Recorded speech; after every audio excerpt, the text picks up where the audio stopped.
अंतिम सप्ताह में है। 2022 बस आने ही वाला है। आप सभी 2022 के स्वागत की तैयारी में जुटे हैं, लेकिन उत्साह और उमंग के साथ ही ये समय सचेत रहने का भी है।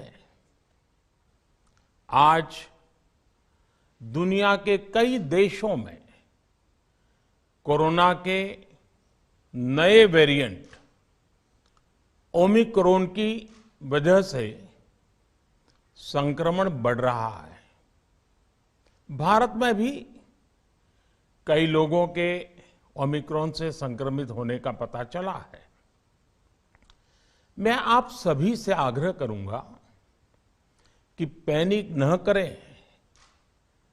हां, सावधान रहें, सतर्क रहें,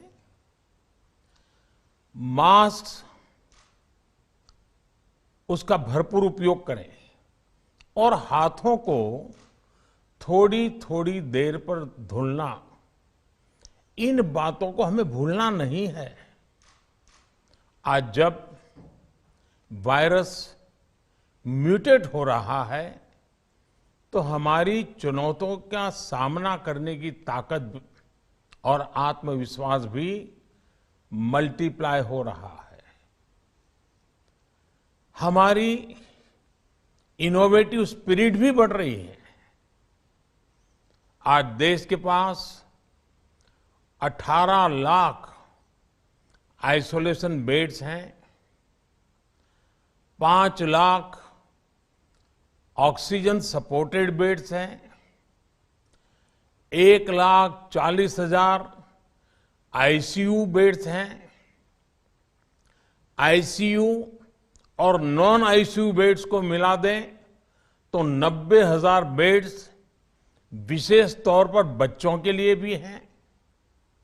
आज देश में 3,000 से ज्यादा पीएसए ऑक्सीजन प्लांट्स काम कर रहे हैं। 4 लाख ऑक्सीजन सिलेंडर्स देश भर में दिए गए हैं। राज्यों को जरूरी दवाओं की बफर डोज तैयार करने में सहायता की जा रही है।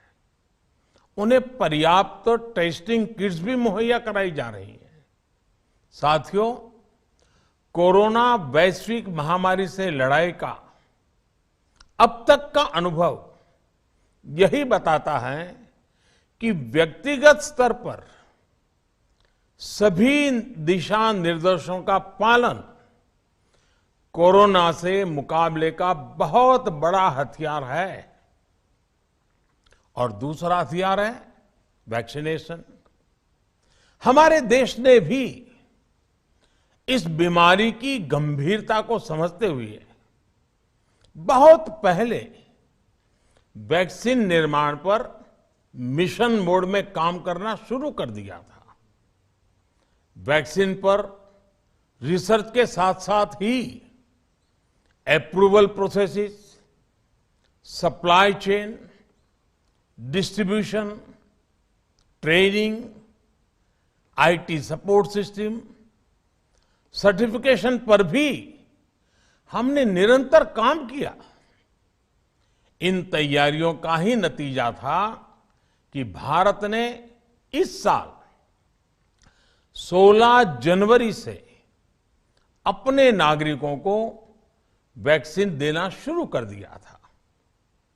ये देश के सभी नागरिकों का सामूहिक प्रयास और सामूहिक इच्छा शक्ति है कि आज भारत 141 करोड़ वैक्सीन डोज के अभूतपूर्व और बहुत मुश्किल लक्ष्य को पार कर चुका है। आज भारत की वयस्क जनसंख्या में से 61% से ज्यादा जनसंख्या को वैक्सीन की दोनों डोज लग चुकी है। इसी तरह वयस्क जनसंख्या में से लगभग 90% लोगों को वैक्सीन की एक डोज लगाई जा चुकी है। आज हर भारतवासी इस बात पर गर्व करेगा कि हमने दुनिया का सबसे बड़ा, सबसे विस्तारित और कठिन भौगोलिक स्थितियों के बीच इतना सुरक्षित वैक्सीनेशन अभियान चलाया। कई राज्य और विशेष तौर से टूरिज्म की दृष्टि से महत्वपूर्ण राज्य जैसे गोवा, उत्तराखंड, हिमाचल जैसे राज्यों ने 100% सिंगल डोज वैक्सीनेशन का लक्ष्य हासिल कर लिया है। आज देश के दूर सुदूर गांवों में जब 100% वैक्सीनेशन की खबरें आती हैं तो मन को संतोष होता है। यह प्रमाण है हमारे हेल्थ सिस्टम की मजबूती का, हमारी टीम डिलीवरी का, हमारे हेल्थ केयर वर्कर्स के डेडिकेशन और कमिटमेंट का, और देश के सामान्य मानवी के अनुशासन और विज्ञान में उनके विश्वास का। हमारे देश में जल्दी ही नेजल वैक्सीन और दुनिया की पहली डीएनए वैक्सीन भी शुरू होगी। साथियों, कोरोना के खिलाफ भारत की लड़ाई शुरू से ही वैज्ञानिक सिद्धांतों, वैज्ञानिक परामर्श और वैज्ञानिक पद्धति पर आधारित रही है। पिछले 11 महीने से देश में वैक्सीनेशन अभियान चल रहा है। देशवासी इसके लाभ भी महसूस कर रहे हैं। उनकी रोजमर्रा की जिंदगी सामान्य हो रही है। आर्थिक गतिविधियां भी दुनिया के कई देशों की तुलना में उत्साहजनक रही हैं। लेकिन साथियों, हम सभी जानते हैं कि कोरोना अभी गया नहीं है। ऐसे में सतर्कता बहुत जरूरी है। देश को सुरक्षित रखने के लिए, देशवासियों को सुरक्षित रखने के लिए हमने निरंतर काम किया है।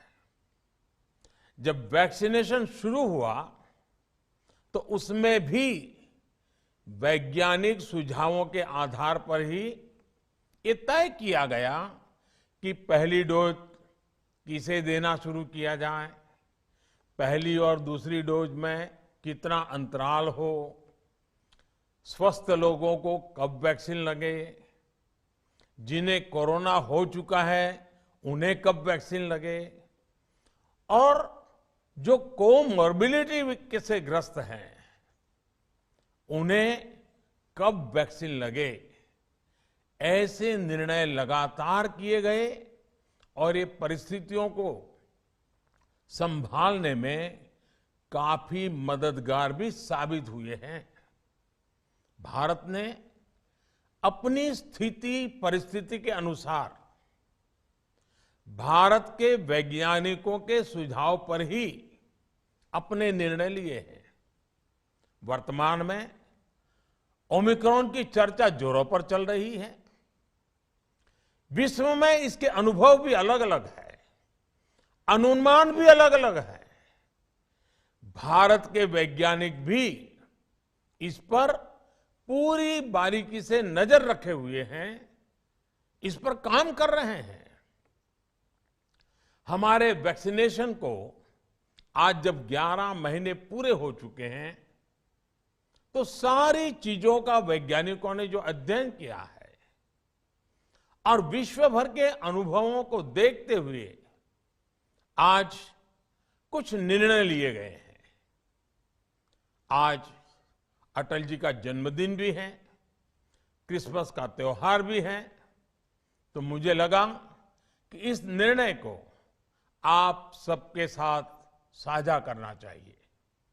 साथियों, 15 साल से 18 साल की आयु के बीच के जो बच्चे हैं, अब उनके लिए देश में वैक्सीनेशन प्रारंभ होगा। 2022 में 3 जनवरी को सोमवार के दिन से इसकी शुरुआत की जाएगी। ये फैसला कोरोना के खिलाफ देश की लड़ाई को तो मजबूत करेगा ही, स्कूल कॉलेजों में जा रहे हमारे बच्चों की और उनके माता पिता की चिंता भी कम करेगा।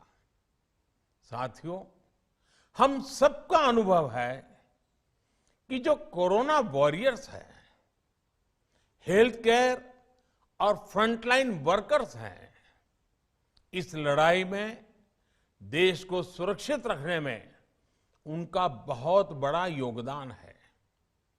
वो आज भी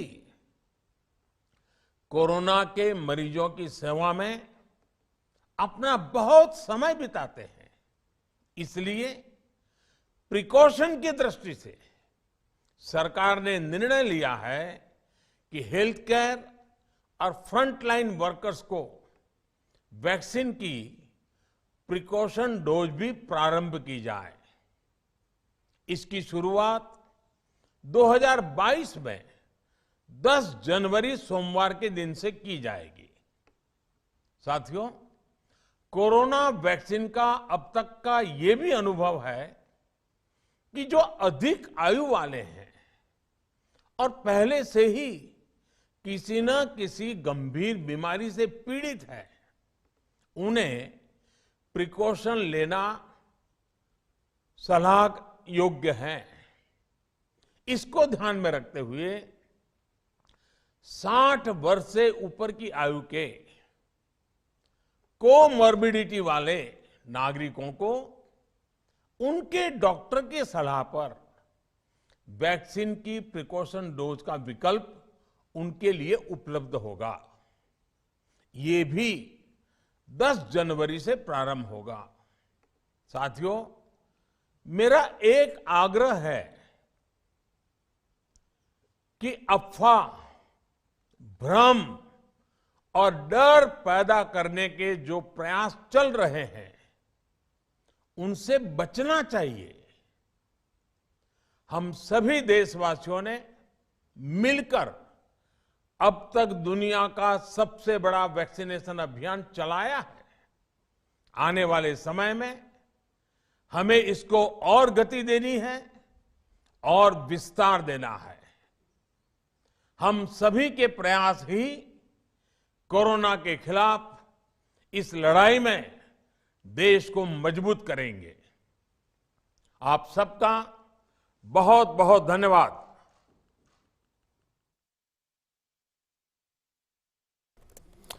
तो इस वक्त की बड़ी खबर, प्रधानमंत्री नरेंद्र मोदी ने राष्ट्र को संबोधित करते हुए बताया कि 15 से 18